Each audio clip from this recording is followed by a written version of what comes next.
This class will cover survey research, a review of validity and reliability.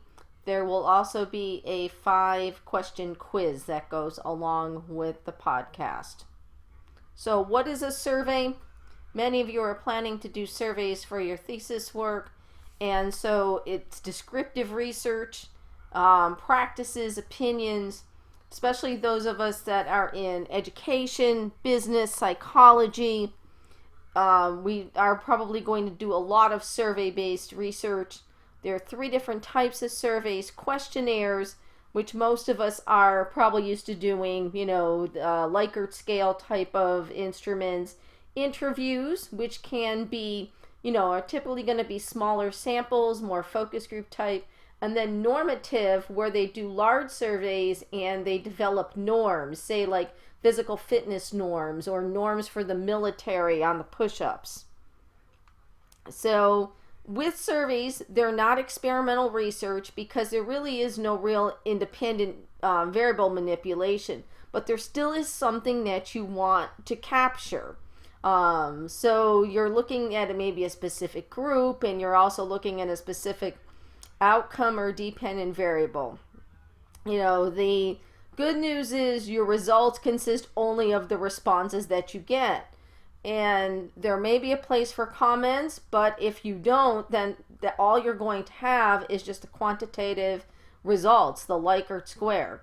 So if you remember with the work we did with non-parametric statistics, we are pretty much limited in our analyses to using things like descriptive statistics, frequencies, chi-squares, and then our non-parametric tests like Kruskal-Wallis, Mann-Whitney, and chi-square types of testing for that.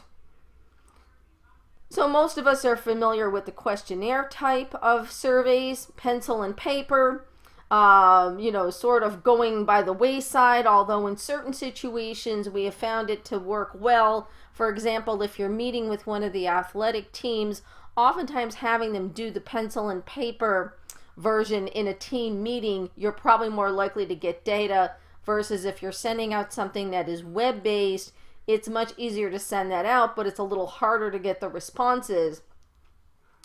Again, good news, bad news, the results consist only of the responses you get. So you have to be very prepared and get the information that you want to get in the survey, and it needs to be valid. So as we've discussed in class, you want to use existing instruments as much as possible.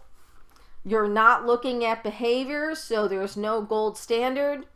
There are some people that, not so much for our research, but for consumer type research panels, there are people that are professional test takers. So like they participate in these rewards, and they, want to draw for, gift cards and for iPads.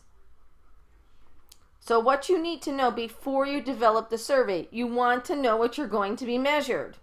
So you have to know what the literature is, what existing instruments are out there, what information is needed and what is not. You don't want to have unnecessary items on your survey if you're not going to use them in the analysis, especially if they're things that are sensitive information. Like, you don't need to know someone's sexual orientation if it's not relevant to the study. So, and that type of thing is probably not going to be IRB approved anyway. How's it going to be analyzed? Are you just going to do descriptive statistics? Are you going to compare different types of demographic groups or different types of athletic teams? And you need to have a sufficient sample size if you're going to do that. You're not going to be able, just like anything else, you're not going to be able to make interpretation if you only have 20 surveys.